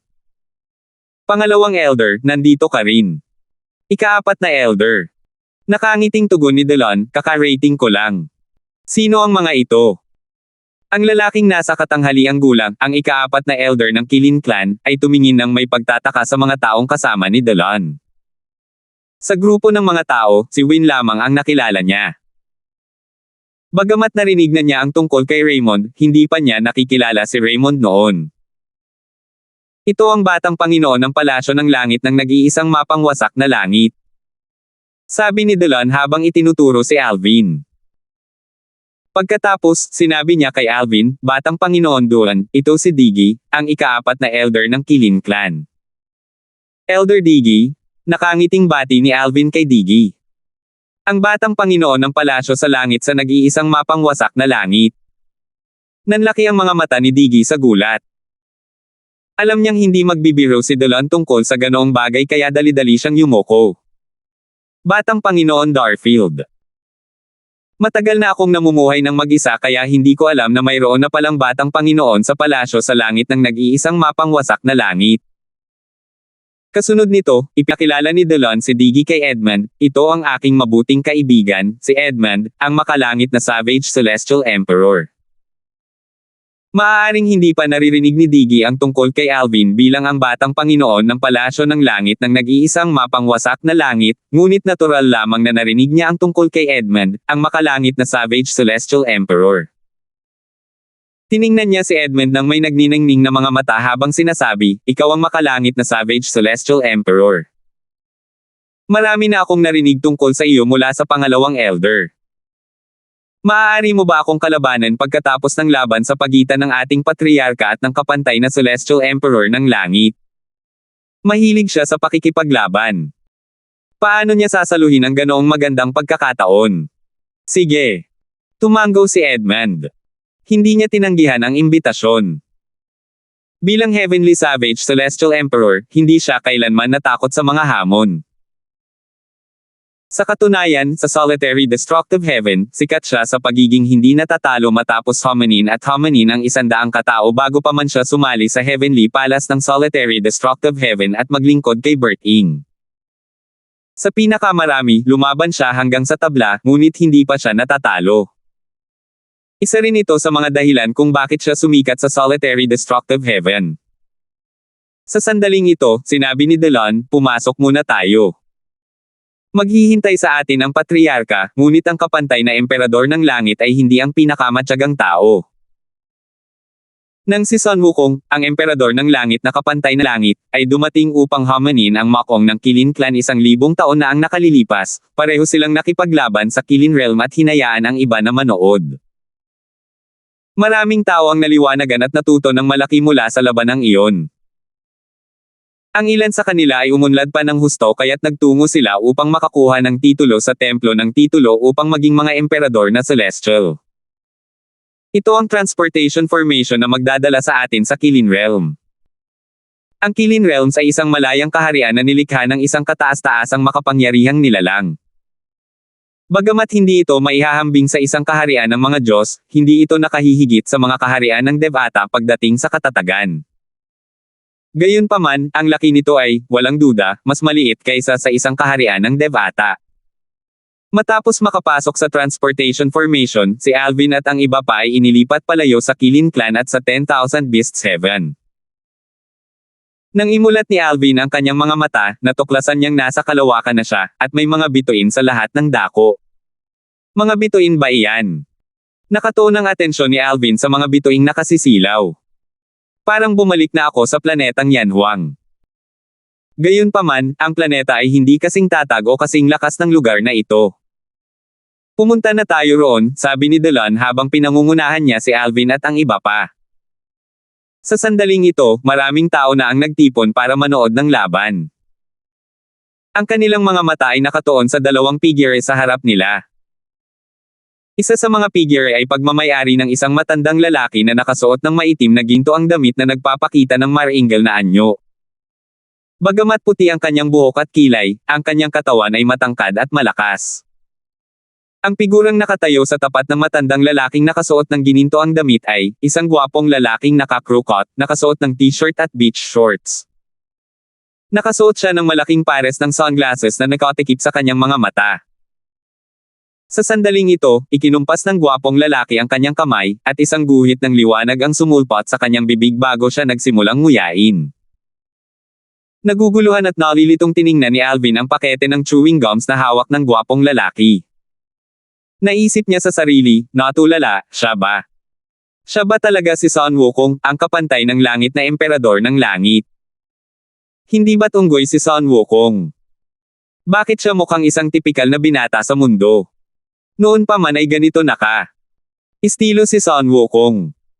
3,371. Sa ilalim ng mapagmasid na tingin ng lahat, ang gwapong binata na mukhang binata mula sa lupa ay inabot ang kanyang sunglasses at naiinip na nagtanong, matandang Mokong, maaari na ba tayong magsimula ngayon? Magsisimula tayo maya-maya. Tumingin si Mokong sa malayo. Matapos makumpirma na karamihan sa mga tinaguriang Celestial Emperor ng Qilin Clan ay naroroon, tumango siya sa gwapong binata. Magsimula ka na, katumbas na Celestial Emperor ng langit. Pagkarinig pa lang ng boses ni Mokong, isang metal na tungkod na itim sa gitna na may dalawang gintong banda sa dulo ang lumitaw sa kamay ng gwapong binata. Ito ba ang auspicious golden hoop staff? Mula sa malayo, kinumpirma ni Alvin na ang gwapong binata ay si Sun Wukong, ang kapantay na emperador ng langit, nang makita niya ang gininto ang tungkod. Kanina, hindi pa rin siya sigurado dahil ang hitsura ng kabilang panig ay ibang-iba sa kanyang inaakala. Gayunpaman, pagkatapos itong pag-isipan ng ilang sandali, hindi niya naisip na nakakagulat ito dahil maaaring magmukhang anumang anyo ang gusto ni Sun Wukong. Ang kasuotan ni Sun Wukong ay kasuotan ng isang modernong binata sa mundo. Malinaw na nakapunta na siya sa mundo sa nakalipas na ilang daang taon.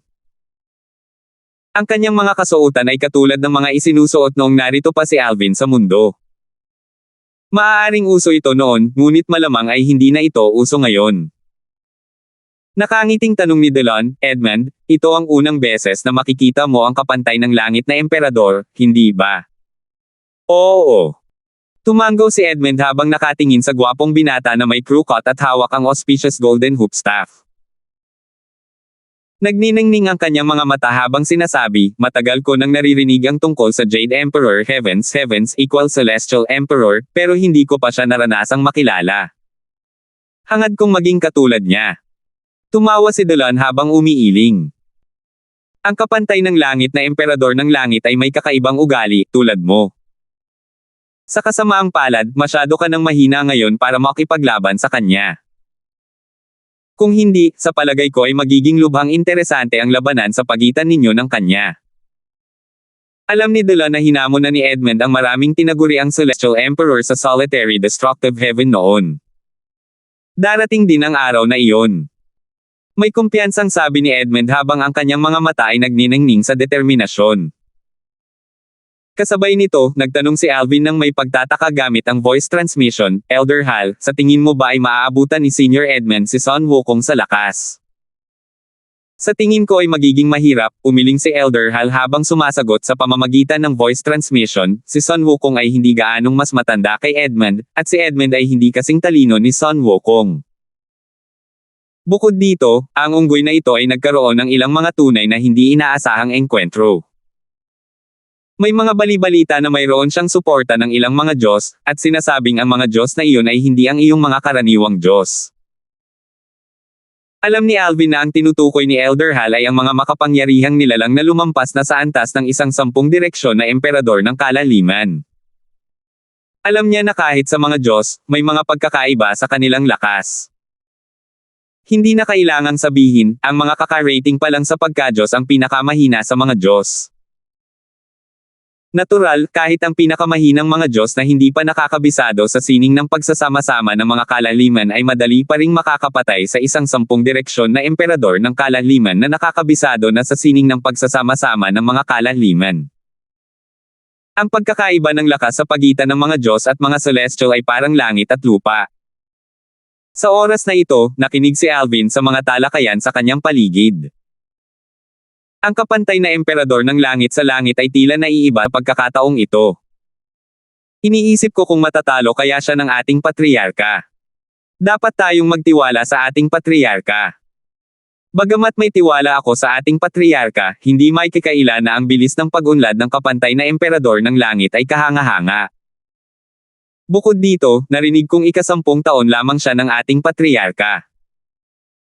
Base sa talakayan ng mga miyembro ng Qilin Clan, tila karamihan sa kanila ay nag-iisip na mas malaki ang tsansa ni Sun Wukong na manalo. Gayunpaman, hindi nila ito ipinahalata ng hayagan. Tutal, ang kalaban ni Sun Wukong ay ang kanilang patriarka.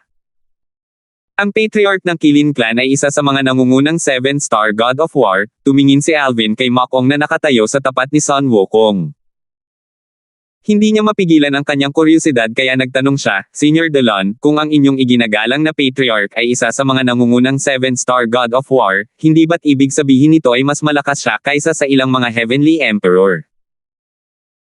Bagamat medyo biglaan ang tanong ni Alvin, sumagot pa rin si Delon, gaano man kaina ang isang emperador sa langit, kailangan nilang magkaroon ng isang tiyak na katangian para maging mga emperador sa langit. Sa makatuwid, kahit na mas malakas ang ating patriarka kaysa sa ilan sa kanila, hindi ito gaanong mahalaga. Mahirap para sa kanya kung gusto niyang agawin ang trono ng isang emperador sa langit maliban kung aasa siya sa lakas ng Qilin Clan. Gayunpaman, hindi kailanman papayagan ng Title Temple ang 2 emperador sa langit mula sa Qilin Clan na umiral ng sabay. Templo ng titulo na naman. Bahagyang kumunat ang noo ni Alvin.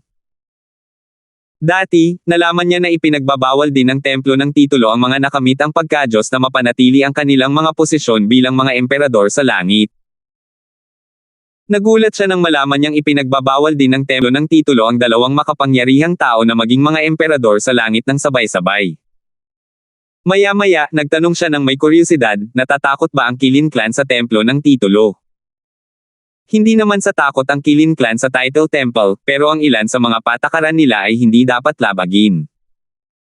Alam mo ba kung may alam ka tungkol sa mga pinakamakapangyarihang nilalang? Tanong ni Delon. Oo.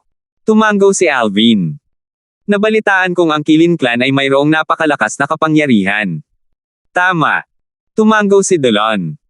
Ang supreme powerhouse ng ating Qilin Clan ay may bahagi sa Title Temple.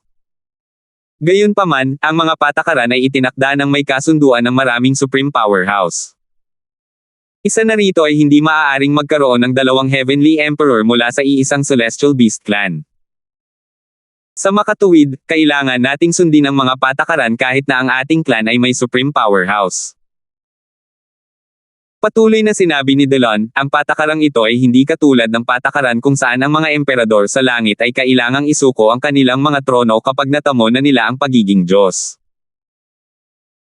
Ang patakarang iyon ay itinakda lamang ng Title Temple upang hikayatin ang mga bagong Diyos na lumipat sa isang kaharian ng Diyos, tanging ang mga tao lamang ang walang limitasyon kahit anong angkan sila nagmula sa mga tuntunin ng pagiging emperador sa langit. Bagamat ang mga talento ng mga tao ang pinakamahina kumpara sa ibang mga nilalang, marami silang namumungang natatanging individual. Sa katunayan, halos kalahati ng mga pinakamataas na kapangyarihan ay mga tao. Marahil, kaya walang paghihigpit sa bilang ng mga emperador sa langit na tao kahit na sila ay mula sa parehong puwersa. Maraming natutunan si Alvin mula sa mga salita ni Delon. Sa sandaling ito, may sumigaw, malapit nang sumalakay ang patriarka. Agad na lumipat ang mga mata ni na Alvin at Delon sa 2 kalaban.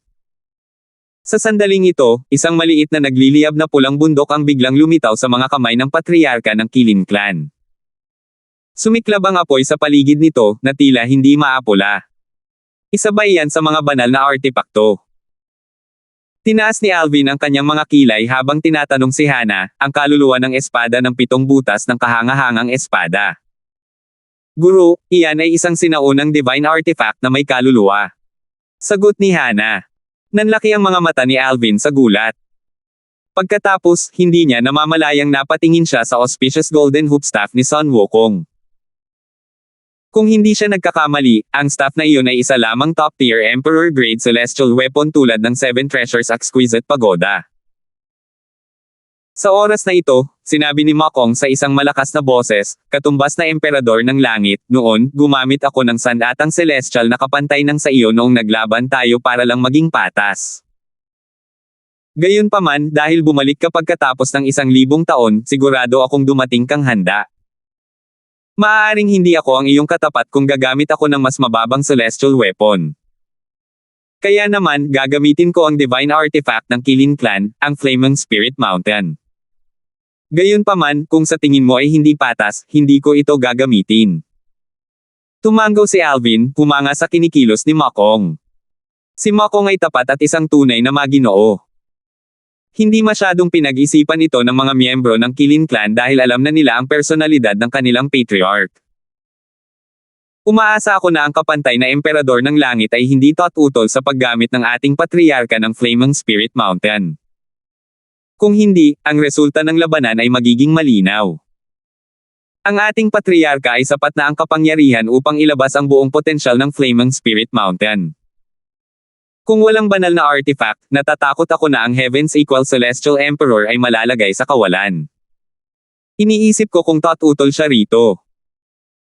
Lahat ng mga may titulong Celestial Emperor mula sa Qilin Clan ay matamang tumingin kay Sun Wukong, iniisip kung tututol ba ito sa paggamit ng kanilang patriarch ng Flaming Spirit Mountain.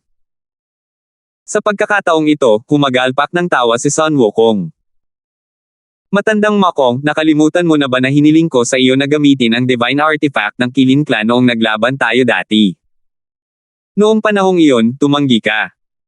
Sa totoo lang, mas magiging maayos sana ang pakiramdam ko kung ginamit mo ang divine artifact noon at tinalo ako. Wala akong pakialam kung matalo ako. Tutal, ganoon ako natututo at umunlad. Wala akong tutol na gamitin mo ang Flaming Spirit Mountain. Ipakita mo sa akin ang lakas na pinigilan mo dati. Ang karakter ni Sun Wukong ay tunay ngang inilarawan sa mga alamat sa mundo. Wala siyang takot. Kahit na ang kanyang kalaban ay may taglay na divine artifact, hindi siya natakot. Sige. Kung ganoon, mag-ingat ka. Tumanggaw si Makong. Pagkatapos noon, isang bola ng apoy ang lumabas bago ito kumalat sa paligid. Sinunog pa nito ang ilan sa mga planetang malapit dito. Ang mga ito ay naging abo sa isang kisap mata lamang. Sus Mariosep. Isang dagat ng apoy ang agad na nagngangalit, at biglang naglaho si Makong sa ere. Samantala, buong pusong pinanood ni Alvin ang labanan. Ang labanan ay parang isang piging para sa kanyang mga mata. 3,372. Bago pa man magsimula ang labanan, ginawa na ni Makong, ang patriarka ng Qilin Clan, na abo na ang kalapit na maliliit na planeta. Dahil sa nakakatakot na kapangyarihan nito, tila hindi ito kayang labanan kahit ng mas malalaking planeta. Napakalakas na batas ng apoy. Tunay na humanga si Alvin sa lakas ni Makong. Ito ang pinakamalakas na batas ng apoy na nakita niya sa ngayon. Sa pamamagitan ng pagsasama-sama ng ilang triple fuse na lalim, ang lakas ni Makong ay higit na nalampasan ang mga 10 Direction Celestial Emperor na kayang pagsamahin ang isang triple fuse na lalim. Ito marahil ang isa sa mga dahilan kung bakit si Makong ay isa sa mga nangungunang 7-star God of War. Hindi lamang si Alvin ang humanga sa lakas ni Makong. Maging sina Elderhal at Edmund ay humanga rin. Lalo na't humanga si Elderhal dahil naiintindihan din niya ang batas ng apoy. Sa sandaling magsimula ang labanan, ang kanyang atensyon ay palaging nasa Makong. Dahil dito, lubos niyang nararamdaman kung gaano kalakas ang batas ng apoy ni Makong. Ang ganda. Tuwang-tuwa na sabi ni Sun Wukong matapos umatake si Makong. Bumuhos. Bumuhos. Bumuhos. Niliwanagan ng mga apoy ang sansinukob. Mula sa malayo, para silang mga nagliliyab na laso o mga maalab na sawa na gumagapang patungo kay Sun Wukong mula sa lahat ng direksyon. Dahil sa biglaang pagkawala at mabangis na pag-atake ni Ma Kong, dahan-daang hinigpitin ni Sun Wukong ang kanyang hawak sa kanyang auspicious golden hoop staff bago ito itinaas. Kumalabog ang tungkod bago niya ito itinapon. Bang! Swoosh! Nang itapon ng auspicious golden hoop staff, naglabas ito ng kulay abong itim na enerhiya. Gayunpaman, hindi ito masyadong halata maliban kung titingnang mabuti dahil madilim ang paligid. Ito ay ganap na kabaligtaran ng mga nakakaakit na apoy. Gayunpaman, nang madikitan ng auspicious golden hoop staff ang apoy, napatunayan nito kay Alvin at sa iba pa na kahit hindi kapansin-pansin ang enerhiya nito, hindi nito naapektuhan ang lakas nito. Boom! Sa sandaling dumampi ang auspicious golden hoop staff sa isa sa mga laso ng apoy, agad nitong pinatay ang apoy. Ang natira na lamang ay maliliit na baga na lumulutang sa mabituing kalawakan. Boom! Boom! Isang sunod-sunod na nakabibinging pagsabog ang umalangaw-ngaw sa hangin habang pinapanood nina Alvin at ng iba pa si Sun Wukong na nakatayong hindi gumagalaw habang ang kanyang tungkod ay nagpapaputok, pinapatay ang mga laso ng apoy. Bagamat nakatayo si Alvin ng medyo malayo sa larangan ng digmaan, ramdam pa rin niya ang bahagyang pananakit ng kanyang eardrums. Ang mga may titulong Celestial Emperor sa paligid niya ay natural na hindi gaanong apektado tulad niya dahil sa kanilang mas mahusay na cultivation bases. Matandang Ma Kong, bilasan mo at gamitin mo ang banal na artifact ng Qilin Clan. Sabi ni Sun Wukong nang bumalik ang auspicious golden hoop staff sa kanyang kamay. Sa oras na ito, ang kanyang mga mata ay nagsimulang magningning at magliyab. Kasunod nito, dalawang sinag ng liwanag ang lumabas mula sa kanyang mga mata. Ay iyan ba ang fiery golden eyes? Huminga ng malalim si Alvin. Hindi niya inaasahan na ang alamat sa mundo ay magiging ganito katumpak sa paglalarawan nito kay Sun Wukong. Nakikita niyang ang fiery golden eyes ay hindi nagmula sa anumang batas at isang espesyal na pamamaraan. Batay sa mga naunang pag-atake ni Sun Wukong, hinulaan niya na naunawaan ni Sun Wukong ang batas ng pagkawasak. Lahat ng pag-atake ni Sun Wukong ay matindi at malakas na parang kaya nilang sirain ang lahat ng humaharang sa kanilang daan. Sa pagkakataong ito, sa wakas ay binasag ni Ma Kong ang kanyang katahimikan. Malungkot ang kanyang boses habang sinasabi, katumbas ng langit na emperador ng langit, malaki ang iyong pag-unlad mula noong 1,000 taon na ang nakalilipas. Mukhang hindi ako mananalo kahit sa pamamagitan ng Flaming Spirit Mountain. Ang pag-amin ni Ma Kong ay nagdulot ng kaguluhan sa mga tinaguriang Celestial Emperor ng Qilin Clan. Ngumiti ng mapait si Delon. Laging seryoso ang patriarka sa sinasabi niya. Dahil sinabi niya ang mga salitang ito, malamang totoo ang mga ito. Ang iba pang mga tinaguriang Celestial Emperor mula sa Qilin Clan ay nagbahagi rin ng parehong mga saloobin ni Delon. Boom! Isang nakakapangilabot na ingay ang biglang umalangaw-ngaw nang biglang lumitaw ang isang malaking nagliliyab na bundok sa itaas ni Sun Wukong. Pagkatapos, mabilis itong bumagsak sa kanya. Napakabilis ng bilis nito kaya't marahas na humampas ang hangin kasunod nito. Swoosh! Swoosh! Swoosh! Ang marahas na hanging dulot ng nagliliyab na bundok ay humampas sa mga planetang nasa paligid, na nagdulot ng kaguluhan sa mga planetang iyon. Bang! Pinanood ng lahat ang pagbagsak ng nagliliyab na bundok kay Sun Wukong. Isang figure ang makikitang nakatayo ng marahan, ang mga kamay ay nakapatong sa kanyang likod, at may marangal na ekspresyon sa kanyang mukha.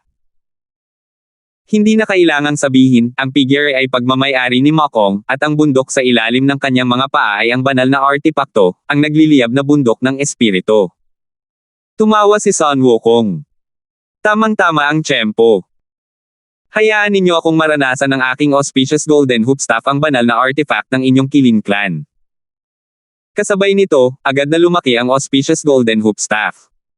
Ang eksena na tanging sa mga pelikula at serye lamang sa alaala ni Alvin ay nabuhay sa sandaling ito. Humanga si Alvin. Ang mapalad na gininto ang tungkod ng buhol ay patuloy na lumalaki ng lumalaki. Kalaunan, tila ang isang dulo ay tumusok pababa sa isa sa mga kaharian habang ang kabilang dulo ay malapit nang tumusok sa napakalaking nagliliyab na bundok sa itaas nito. Putok! Sa kasamaang palad, bago pa man matusok ng tungkod ang nagliliyab na bundok, ito ay gumuho na. Nang humupa ang alikabok, wala na ang gwapong binata. Sa kanyang lugar, ay isang unggoy na may gininto ang balahibo na parang apoy. Maliwanag na bumalik na sa kanyang tunay na anyo si Sun Wukong. Nakasuot siya ng pula at gininto ang baluti, at isang korona na may dalawang mahahabang balahibo ang makikita sa kanyang ulo.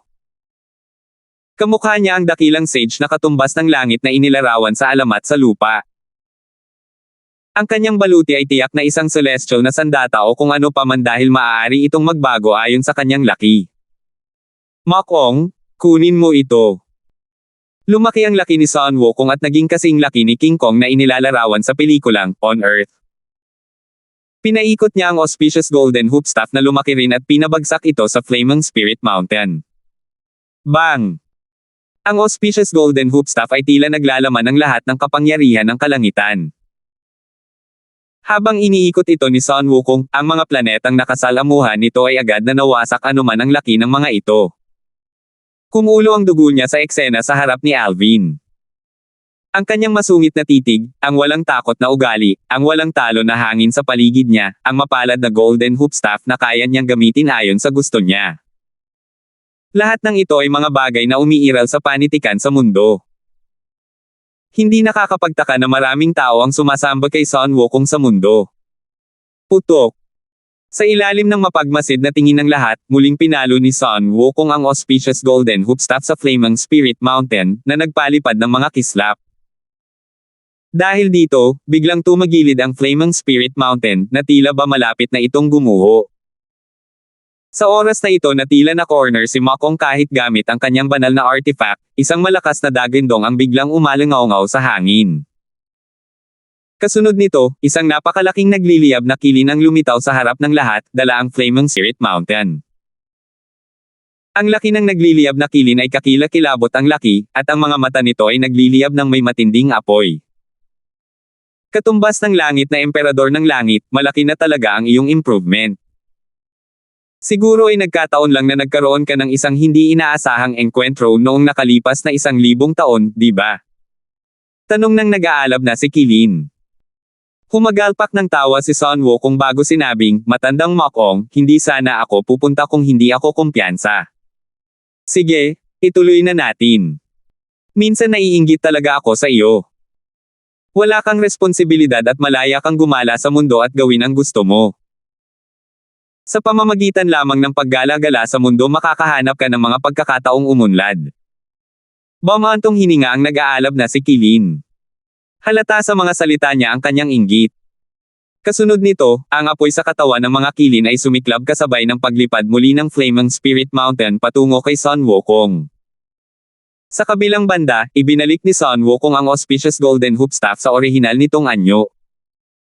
Pagkatapos, ginamit niya ito na parang baseball bat para hampasin ang Flaming Spirit Mountain. Gayunpaman, palagi siyang napapalipad pabalik dahil sa malakas na impact. Habang lumilipad siya pabalik, bumangga siya sa ilang planeta, na siyang sumire sa mga ito. Nang makita ito, nanlamig si Alvin. Kung naglalaban sila sa Yanhuang Realm, natatakot akong wala na ang mundo. Pareho silang nakakatakot at makapangyarihan. Noon pa man ay may tiwala na si Alvin sa kanyang lakas, lalo na't taglay niya ang 5 banal na elemento. Gayunpaman, alam niyang wala siyang magagawa kung makakaharap niya sina Sun Wukong o Makong.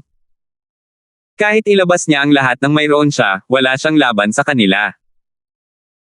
Akala ni Alvin ay kahit papaano ay bahagyang masusugatan si Sun Wukong sa lakas ng atake nang bigla niyang marinig ang pagtawa ni Sun Wukong. Ang ganda! Ang ganda! Umalangaw-ngaw ang malakas at malakas na boses ni Sun Wukong. Kasunod nito, isang gininto ang figure ang mabilis na sumugod muli patungo sa larangan ng digmaan.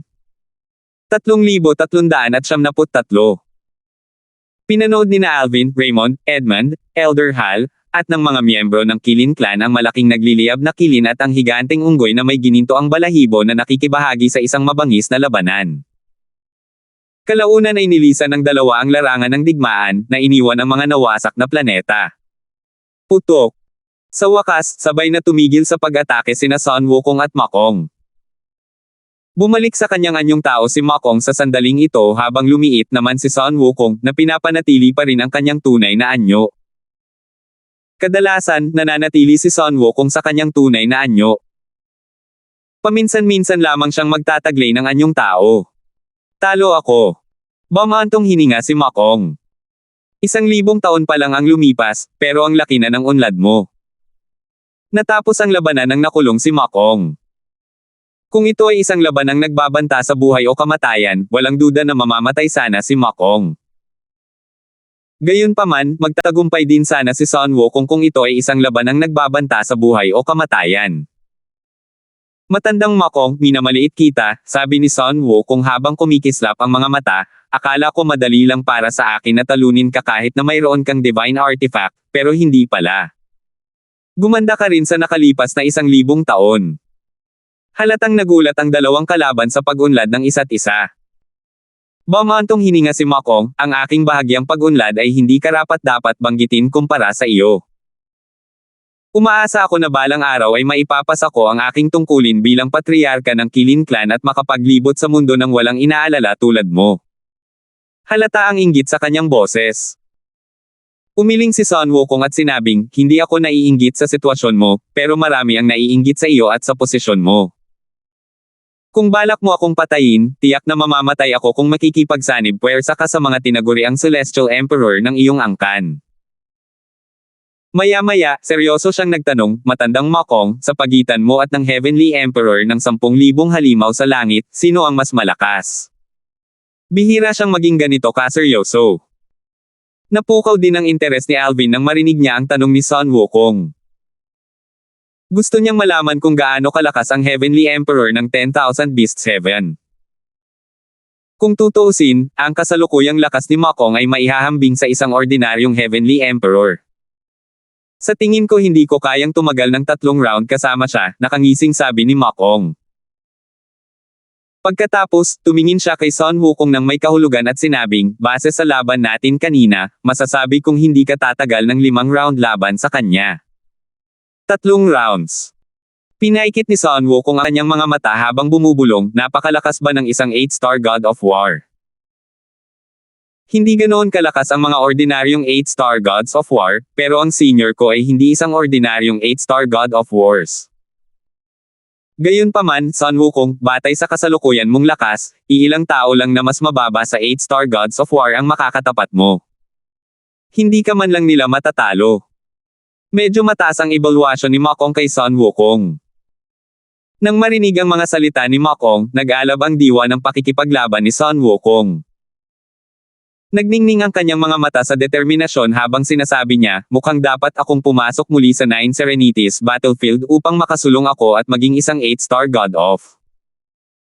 Pagkatapos, sinabi niya, matandang Makong, dito na ang katapusan ng ating labanan ngayon.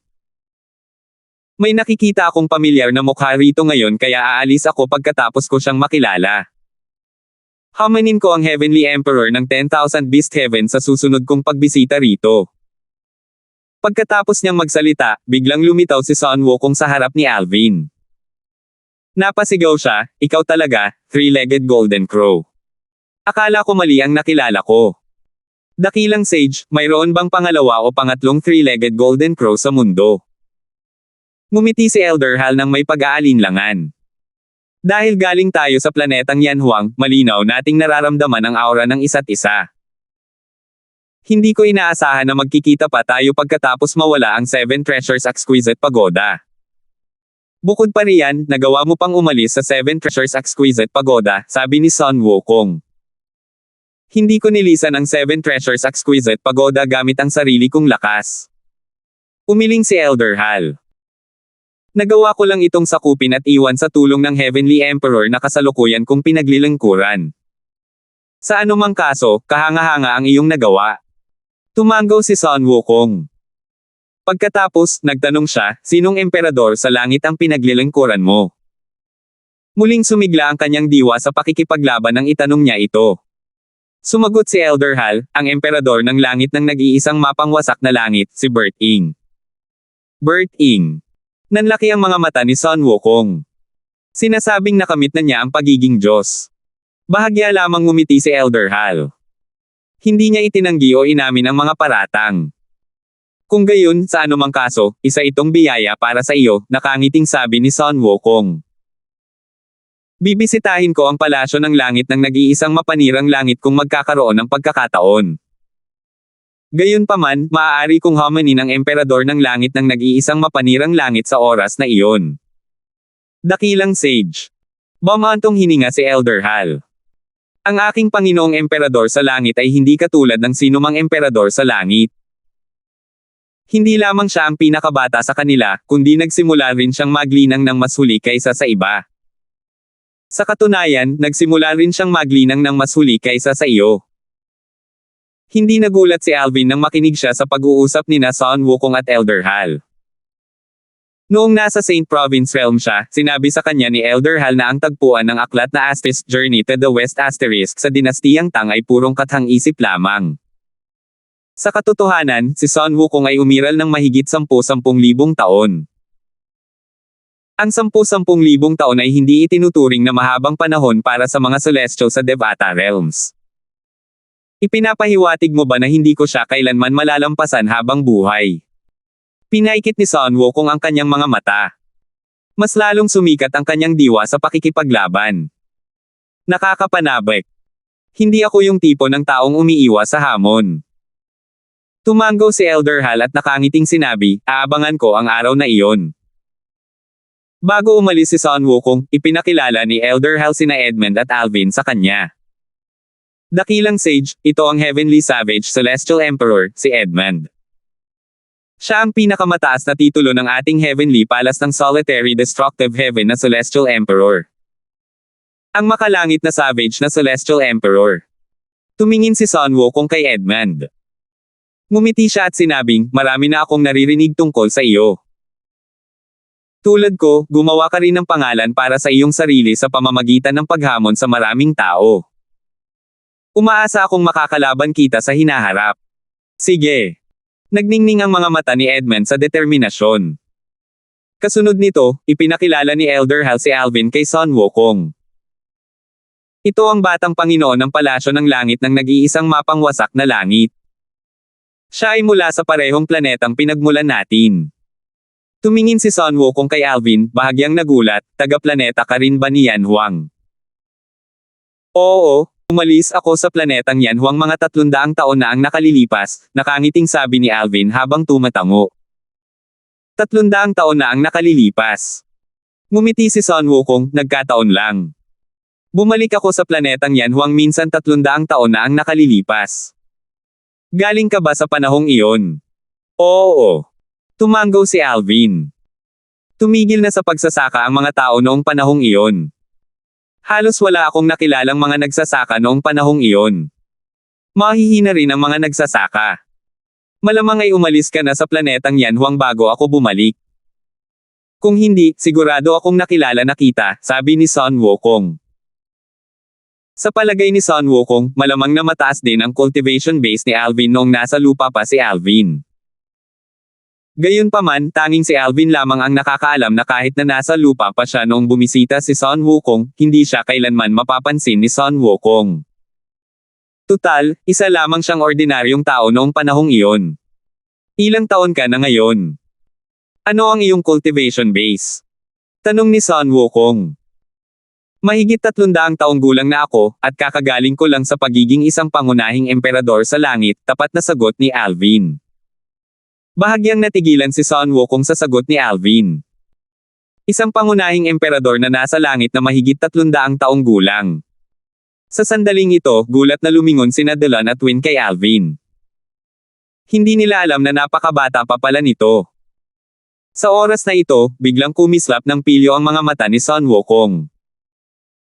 Walang anumang babala, isang malakas na enerhiya ang lumabas mula sa kanyang katawan at damaloy patungo kay Alvin. Young Master, mag-ingat ka. Isang sigaw ni Edmund. Sinubukan niyang protektahan si Alvin, ngunit huli na ang lahat.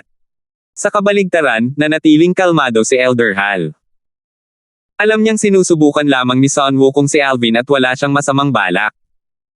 Sa oras na ito, ang enerhiyang pangkalawakan ay biglang lumabas sa katawan ni Alvin.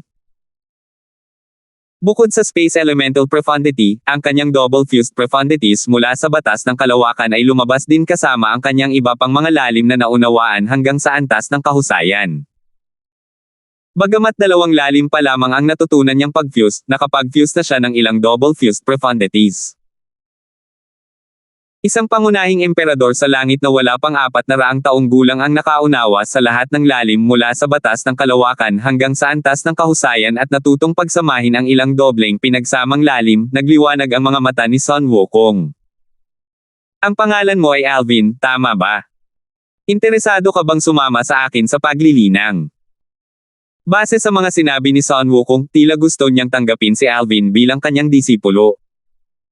Salamat po at sinamahan ninyo ako, ingat lagi mga master.